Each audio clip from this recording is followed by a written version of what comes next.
जय गुरु जी, शुक्राना गुरु जी। जय गुरु जी संगत जी। आइए संगत जी, आज हम जानेंगे कि कैसे हमारे गुरु जी महाराज उन संगत को भी ब्लेस करते हैं जिनको डॉक्टर्स तक जवाब दे देते हैं कि वो माँ नहीं बन सकते या वो जिंदा नहीं रह सकते या और भी बहुत सारी चीज़ें। जय गुरु जी, शुक्राना गुरु जी। आगे बढ़ने से पहले आप अपने चैनल गुरुजी सत्संग वर्ल्ड को सब्सक्राइब कर लीजिए ताकि आपको ऐसे वीडियोस, ऐसे गुरुजी के चमत्कार, गुरुजी के प्यारे प्यारे सत्संग रोज़ रोज़ सुनने को मिले। और संगत जी, साथ ही इन वीडियोस को, इन सत्संग को अपने दोस्तों के साथ, अपने गुरु परिवार के साथ शेयर कीजिए ताकि वो भी हमारे गुरुजी से जुड़ सके, उनकी ब्लेसिंग्स को पा सके। जय गुरु जी, शुक्राना गुरु जी। और हाँ संगत जी, आप में से कोई भी संगत अपना सत्संग हमारे साथ शेयर करना चाहते हो, गुरु जी का शुक्राना अदा करना चाहते हो, अपने दोस्तों के साथ बांटना चाहते हो, तो नीचे दिए गए ईमेल आईडी या फिर व्हाट्सएप नंबर पर आप हमें मैसेज कर सकते हैं। आपके सत्संग भी बहुत जल्द ही शेयर किए जाएंगे। जय गुरु जी, शुक्राना गुरु जी।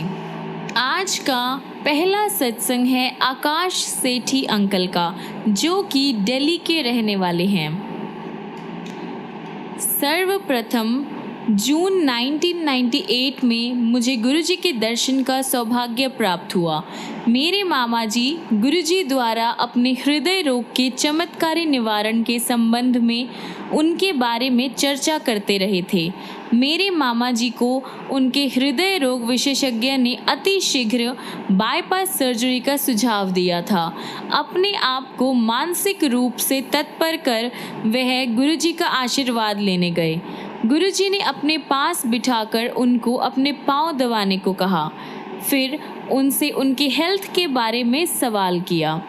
मामा जी ने उन्हें उत्तर दिया और प्रस्थान करने की आज्ञा मांगते हुए उनसे होने वाली सर्जरी की सफलता के लिए कृपा बनाए रखने का आग्रह किया। गुरुजी बोले कि उन्होंने उनका बाईपास कर दिया है। ये मामा जी जैसे श्रद्धालु के लिए विश्वास करना कठिन था, पर उन्हें प्रसन्नता थी कि गुरुजी ने उन्हें धन्य कर दिया था। अगले दिन सुबह मामा जी प्रवेश पूर्व परीक्षणों के लिए हॉस्पिटल गए। रिपोर्ट्स के अकॉर्डिंग उनका दिल बिल्कुल ठीक से काम कर रहा था। हार्ट स्पेशलिस्ट ने निष्कर्ष के अनुसार उनकी अच्छी निद्रा के कारण रिजल्ट्स जो थे बिल्कुल सही थे। उन्होंने मामा जी को एक अन्य प्रयोगशाला से एग्जामिन करवाने को कहा। फिर से जब वही रिजल्ट्स आए तो डॉक्टर्स अचंभे में पड़ गए। तब मामा जी ने पहली रात गुरुजी का प्रसंग सुनाया तो डॉक्टर्स को गुरुजी के दिव्य हस्तक्षेप पर चुप्पी साधने के अतिरिक्त और कोई स्पष्टीकरण नहीं सूझा। वैसे तो अब मुझे गुरुजी के प्रभाव के बारे में ज्ञान था। उन दिनों श्रीनगर में रहने के कारण उनके दर्शन नहीं कर पाया। मैं दिल्ली थोड़े टाइम के लिए काम से ही आता था। सौभाग्य से अगली बार जब मैं दिल्ली आया तो मामा जी ने शुभ समाचार दिया कि गुरुजी दिल्ली में ही हैं और हम उनसे मिल सकते हैं। उसी संध्या को हम एम्पायर स्टेट गए। हमारे पहुंचने तक बहुत देर हो गई थी। लंगर का अंतिम चक्र चल रहा था और गुरुजी कुछ देर के लिए अपने कक्ष में चले गए थे। हम लंगर समाप्त करने के बाद संगत में बैठे थे जब गुरुजी अपने कक्ष से बाहर आए। गुरुजी के पहले दर्शन, काला कुर्ता धारण किए, सभागृह में प्रभावशाली, निरंकारी और मनोहर चाल से चलते हुए आज भी मेरे मनस्पटल पर अंकित है। उन्होंने मामा जी को पहचान लिया और हमें नया देखकर हमारे पास आए। उन्होंने मामा जी को हमारा परिचय करवाने को कहा और मेहरौली गुड़गांव मार्ग पर दी रेंज नामक एक कृषि भवन में अपने जन्म दिवस पर आने को कहकर हमें प्रस्थान करने की आज्ञा दे दी। संयोग से अगले दिन दिल्ली में अपने ऑफिस पहुंचने पर मुझे अस्थायी काल के लिए वापस श्रीनगर जाने को कहा गया। वहां पर काम करते हुए एक नए अधिकारी से कुछ चूक हो गई थी और एक ग्राहक ने उच्च क्षेत्रीय कार्यालय में असंतोष प्रकट किया था।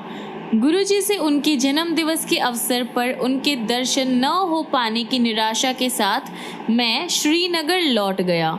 मुझे सौंपे गए काम में सफल होने का विश्वास था, क्योंकि मुझे गुरुजी के दर्शन और आशीष दोनों प्राप्त हो चुके थे। मुझे ज्ञात था कि सब कुछ गुरुजी की इच्छा अनुसार ही होगा। कठिन परिस्थितियों में मैं श्रीनगर और अवंतीपुर के काम संभालता रहा। वह ग्राहक अत्यधिक अपेक्षा रखता था और अपने अभियोग सिद्ध करने के लिए हमसे बहुत काम करवाता था। पॉसिबली इससे पहले मैं ये काम न कर पाता, पर इस बार अंतर था। मेरे पास एक आश्रय था और कठिन काल में मैं उनको याद करता था। अनंतः 1 मास के उपरांत 1 महीने के बाद उस ग्राहक ने मुझे अपने ऑफिस में बुलाया। उसने मेरे सामने ही क्षेत्रीय कार्यालय में फ़ोन किया और मेरे द्वारा दी गई उच्च स्तरीय सेवाओं की अति प्रशंसा करी। उसने अपना अभियोग भी वापस ले लिया और मुझे प्रशंसा पत्र भी दिया। मुझे पता था कि इसका कर्ता कौन है। गुरुजी के फिर से दर्शन होने की उत्सुकता सहित मैं दिल्ली वापस आ गया। मेरे परिवार के मेंबर्स गुरुजी के जन्मदिवस पर गए थे और नियमित रूप से एम्पायर स्टेट भी जाते रहे थे। उन्होंने गुरुजी के जन्मदिवस के अवसर पर उपस्थित सहस्त्रों श्रद्धालु और उन भक्तों के बारे में बताया जिनकी गुरुजी ने हेल्प करी थी।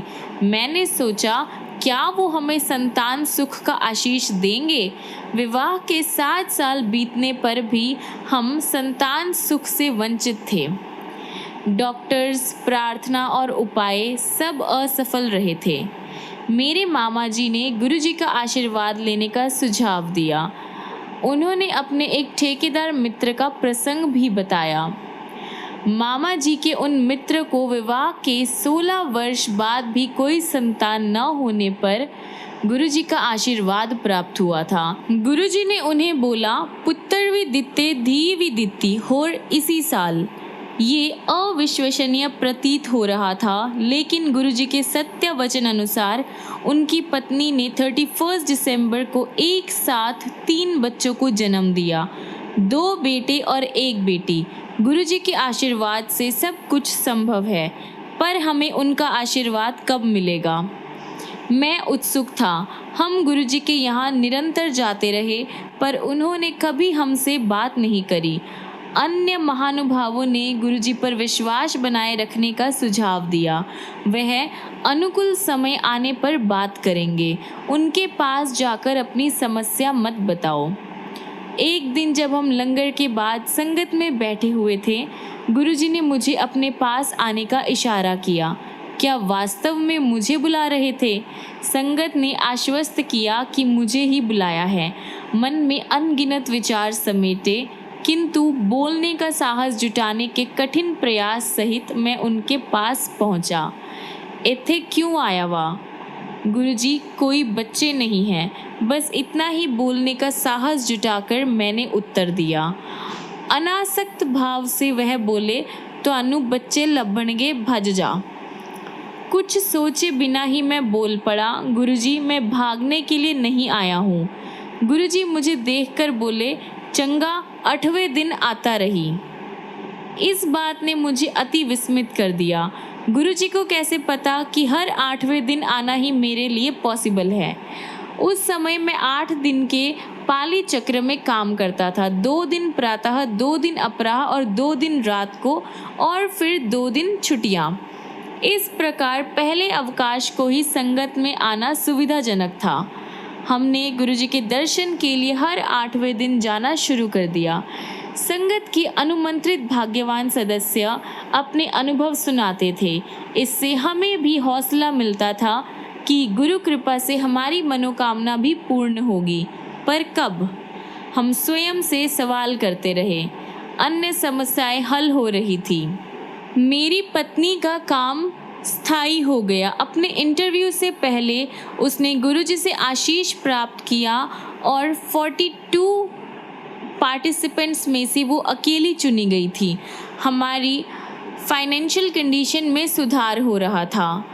हम दोनों संतानोत्पत्ति निष्फलता का उपचार करा रहे थे, लेकिन सफलता हाथ नहीं लग रही थी। वैसे तो डॉक्टर्स को आशा नहीं थी, फिर भी उन्होंने गर्भाशय में वीर्यारोपण का सुझाव दिया, यानी IVF का। उन्होंने कहा कि यदि ये भी असफल रहा तो फिर इसका कोई भी इलाज नहीं है। उन्हीं दिनों मुझे अपने उच्च कार्यालय से समाचार मिला कि मुझे अधिशासी MBA की प्रवेश परीक्षा देने के लिए चुना गया है।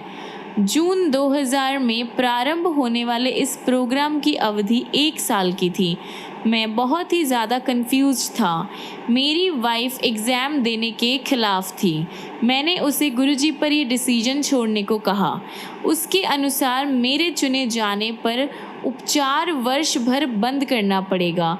गुरुजी के अगले दर्शन के अवसर पर साहस बटोरकर मैंने सुझाव मांगा। गुरुजी ने जवाब दिया कि ऐसे अवसर जीवन में बार बार नहीं आते और मुझे जाना चाहिए। ये बात सुनकर मेरी वाइफ उदास हो गई। मैंने परीक्षा दी। एग्ज़ाम के बाद नंबर लिस्ट आने से पहले बहुत सारी चर्चाएं होती थी।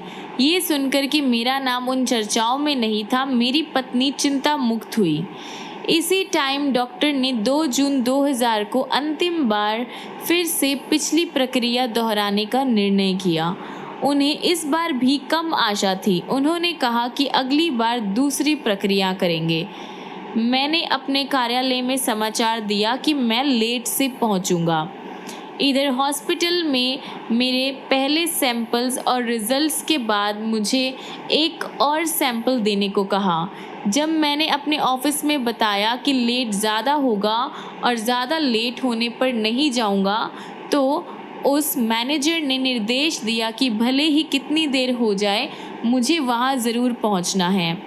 यहाँ पर काम खत्म होने पर अपनी पत्नी को सुरक्षित घर पहुँचने का प्रबंध करके जब मैं अपने ऑफिस पहुँचा तो मुझे MBA में अपने चयन का समाचार मिला।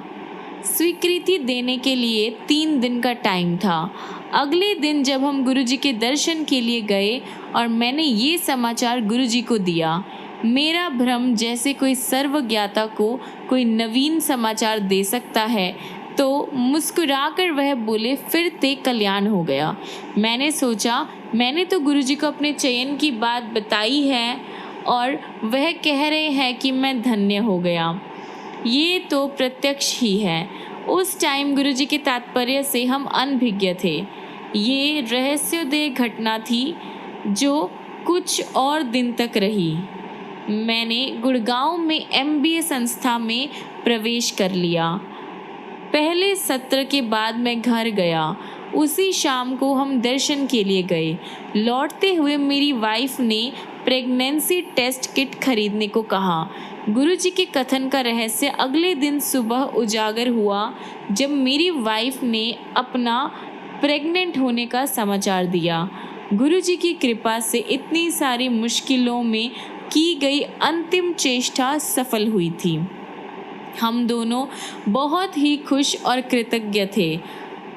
हमारी आंखें भरी हुई थी। हम दोनों बहुत देर तक गुरुजी के चित्र का चुंबन लेते रहे। उसी शाम को हम गुरुजी के पास गए और उनके चरण कमल छूकर जैसे ही उन्हें ये सूचना देने के लिए मैंने अपना मुख खोलना चाहा, एक बार फिर सर्वज्ञाता को बताने की भूल। उन्होंने मुझे चुप रहने का संकेत दिया और बोले, मैनू पता है। मेरी एब्सेंस होते हुए भी मेरी पत्नी का गर्भकाल सहजतापूर्वक बीत गया। उसी अवधि में उसे महाविद्यालय परिसर में ही घर मिल गया, जिससे हर दिन यात्रा करने के कष्ट से भी मुक्ति मिल गई। उसने 31 जनवरी 2001 को बेटे को जन्म दिया। शिशु के 40 दिन कंप्लीट होने पर हम उसे गुरुजी का आशीर्वाद दिलाने उनके पास ले गए। उस दिन आज्ञा लेते टाइम गुरुजी मेरी पत्नी को बोले, पूनम आंटी होर मुंडा लेना है। मेरी पत्नी को एकाएक अत्यधिक अचंभा हुआ, पर वो कुछ नहीं बोली। उसके बाद गुरुजी हर दर्शन के टाइम मेरी पत्नी से ये पूछते रहे। वह कभी उत्तर तो नहीं देती थी, पर अचरज सदा रहता था कि इतने छोटे बच्चे के साथ कैसे फिर से उस सारी पूरी प्रक्रिया को दोहरा पाएंगे। उसके अकॉर्डिंग गुरुजी मजाक कर रहे थे। जून 2001 में मेरा MBA पूरा होने पर मैंने पश्चिम बंगाल में दुर्गापुर के पास ट्रांसफ़र लिया। छोटे बच्चे एवं दिल्ली में अन्य उत्तरदायित्व के कारण मेरे लिए इस टाइम बाहर जाना इम्पॉसिबल था। मैंने अपने ऑफिस में अपने सीनियर ऑफिसर से अनेक अनुनय विनय करी, पर कोई सहायता नहीं हुई। सबकी उदासीनता देखकर अंत में मैंने दिल्ली में अपने परिवार के लिए सब प्रबंध कर जाने का मन बना लिया था। उस शाम को हम गुरुजी के दर्शन के लिए गए।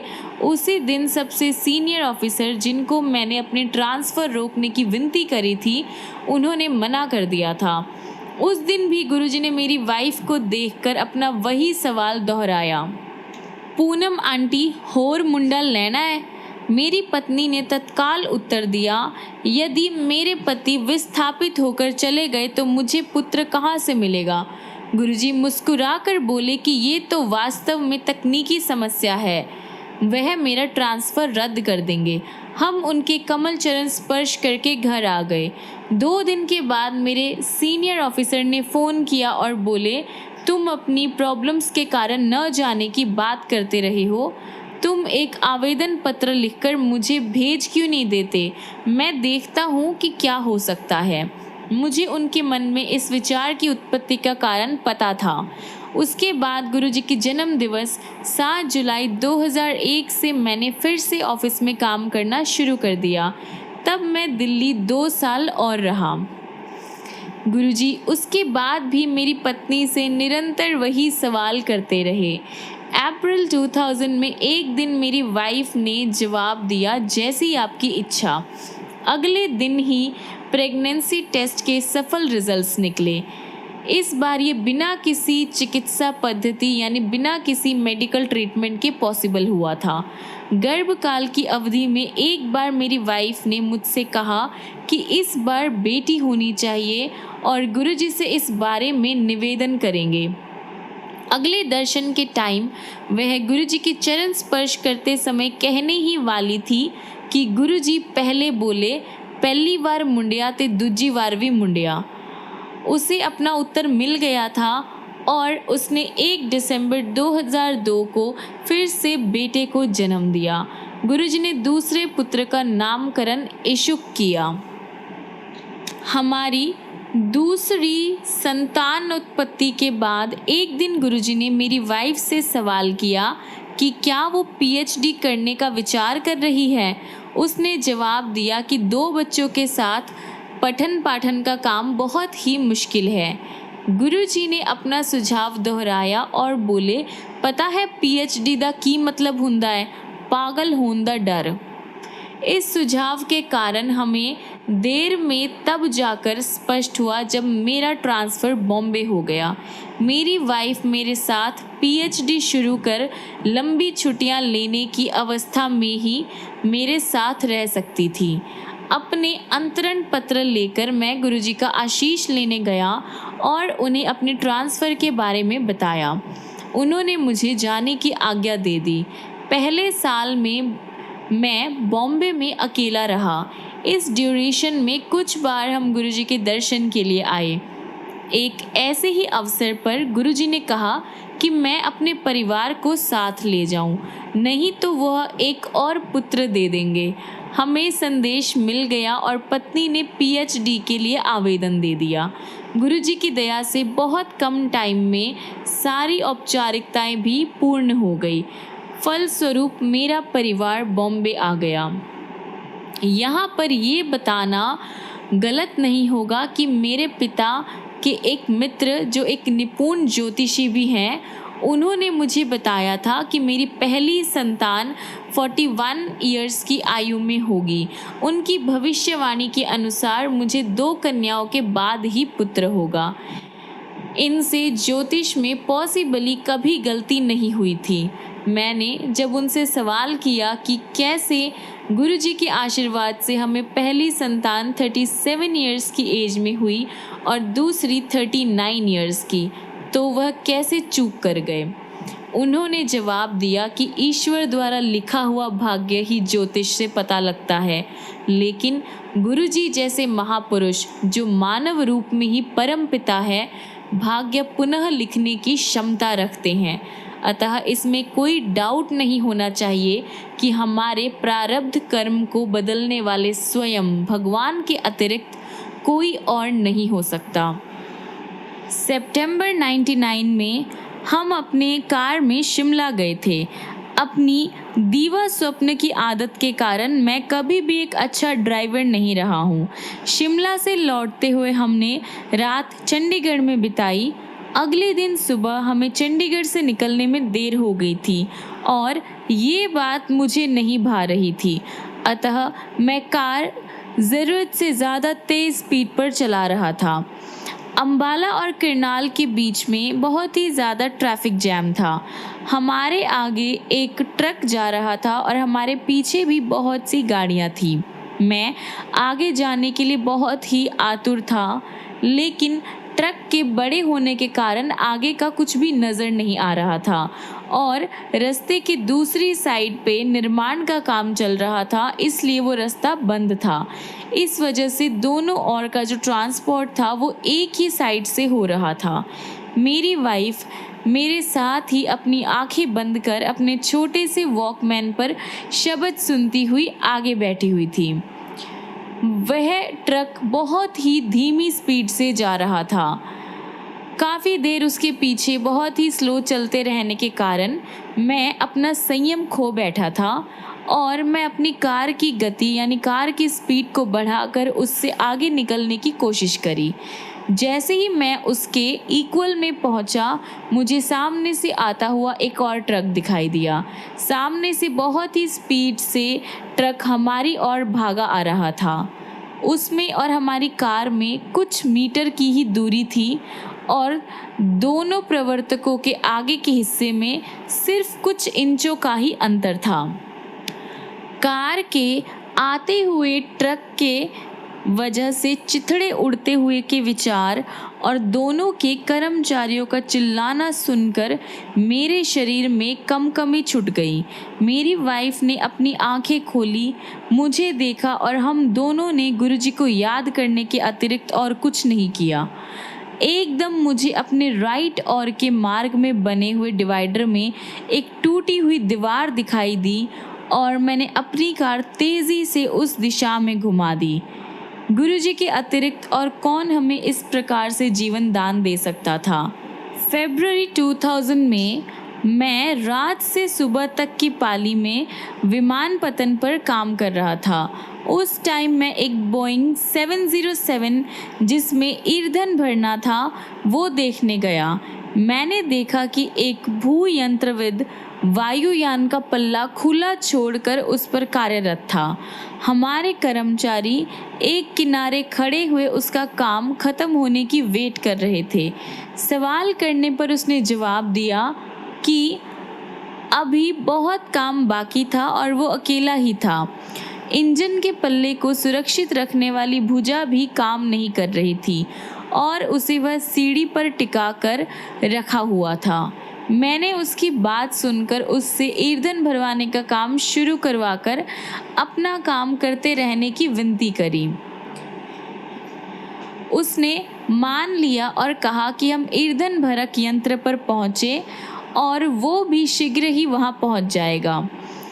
जैसे ही मैं वहाँ पर मुड़ा, उसने मेरे से अदृश्य सीढ़ी पर अपनी मुद्रा बदली और उसी टाइम वह सीढ़ी पर अटका कर रखा हुआ पल्ला नीचे गिरने लगा।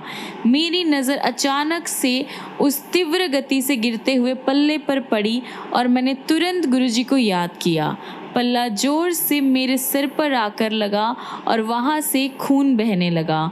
मैं चेतन अवस्था में था, यानी मुझे होश तो था। मुझे विमानपत्तन पर डॉक्टर के पास ले जाया गया तो उसने कहा कि ईश्वर ने मेरी रक्षा की है। 1 सेंटीमीटर भी ऊपर या नीचे चोट लगने पर वो घातक होता, यानी वो डेंजरस होता। इस बार भी मुझे पता था कि कौन से ईश्वर ने मेरी रक्षा की है। 26 जुलाई 2005 को जब बॉम्बे जल प्लावित हुई, मैं कार्यालय में था। कुछ कर्मचारी रेल सुविधाओं के अस्त व्यस्त होने के डर से पहले निकल गए थे। क्योंकि मुझे काम खत्म करना था, मैं हर दिन की तरह बाहर निकला। उस समय तक जो कर्मचारी पहले निकले थे वह लौटने लगे, क्योंकि रेल सेवाएं बंद हो चुकी थी। उस दिन मैंने कार से यात्रा करी थी। मैं दुविधा में था कि रुकूं या घर पहुंचने का प्रयास करूं। उसी टाइम एक कोवर्कर ने कहा कि उनका बेटा अपने विद्यालय, जो घर के रास्ते में था, वहां पे रुका हुआ है और उसे लेना है। ये बात सुनकर मैंने डिसाइड कर लिया। मैंने गुरुजी को याद किया और हम उस विद्यालय के लिए निकल पड़े। जैसे ही हमने बाहर निकलने का प्रयास किया, कार्यालय के एक बंद द्वार के सामने एक कार बहुत ही डैमेज तरह से खड़ी हुई थी। हम दूसरे द्वार से बाहर निकले। सब मार्ग जलमग्न थे और वाहन चलाना बहुत ही मुश्किल था। पूरी राह जल और अवरोध यातायात की चुनौतियों का सामना करते हुए हम 2 घंटे में उस विद्यालय तक पहुंच सके। क्योंकि विद्यालय की बसें बंद थी, सारे विद्यार्थियों को वहीं पर रात में रोकने की योजना बनाई जा चुकी थी। क्योंकि मेरे कोवर्कर का बेटा अपने मित्रों के साथ खुश था और हमारे घर तक पहुंचना अनिश्चित था, उन्होंने उसके वहीं पर रहने का अनुमोदन कर दिया। हम दोनों ने घर पहुंचने का प्रयास किया, निश्चय किया और चल पड़े।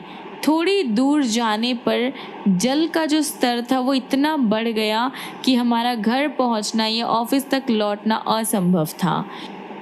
और मैंने उसी ऊंचे स्थान पर, जहां पर अपने सहकर्मी के विद्यालय में जाने पर कार खड़ी करी थी, कार खड़ी कर रात वहीं पर गुजारने का डिसाइड किया।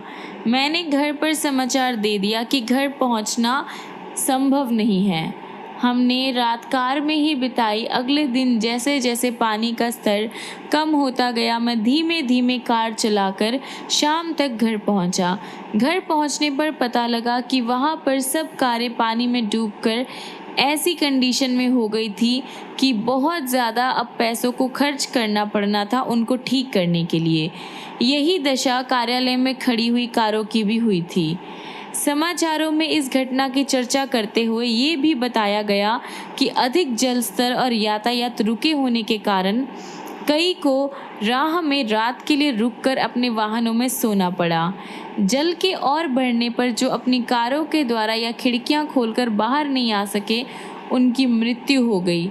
लेकिन न मुझे न ही कार को कोई हानि हुई। ये सब इस कारण कि चलने से पहले मैंने गुरुजी को याद कर लिया था। केवल गुरुजी की कृपा मुझे उस रात बचा सकती थी और वह बनी रही। जय गुरुजी, शुक्राना गुरुजी। ओम नमः शिवाय। शिवजी सदा सहाय। ओम नमः शिवाय। गुरुजी सदा सहाय। शुक्राना गुरुजी इतनी सारी ब्लेसिंग्स के लिए।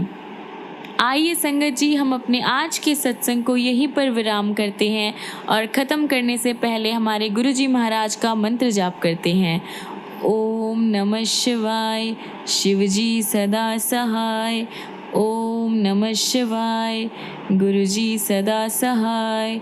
ओम नमः शिवाय। शिवजी सदा सहाय। ओम नमः शिवाय। गुरुजी सदा सहाय। जय गुरुजी, शुक्राना गुरुजी। संगत जी, मिलती हैं अगली वीडियो में अगले ऐसे बहुत सारे गुरुजी के प्यारे प्यारे सत्संग लेकर, गुरुजी के बहुत सारे चमत्कार लेकर, ढेर सारी ब्लेसिंग्स लेकर। तब तक के लिए आप भी गुरुजी को दिल से याद कीजिए, दिल से प्यार कीजिए। फिर देखिए गुरुजी महाराज की ब्लेसिंग्स कैसे आप सब पर होती है। और संगत जी याद रखिएगा, गुरुजी को दिल से याद कीजिए, दिल से प्यार कीजिए और कुछ भी मांगिए नहीं, गुरुजी को मान के देखिए।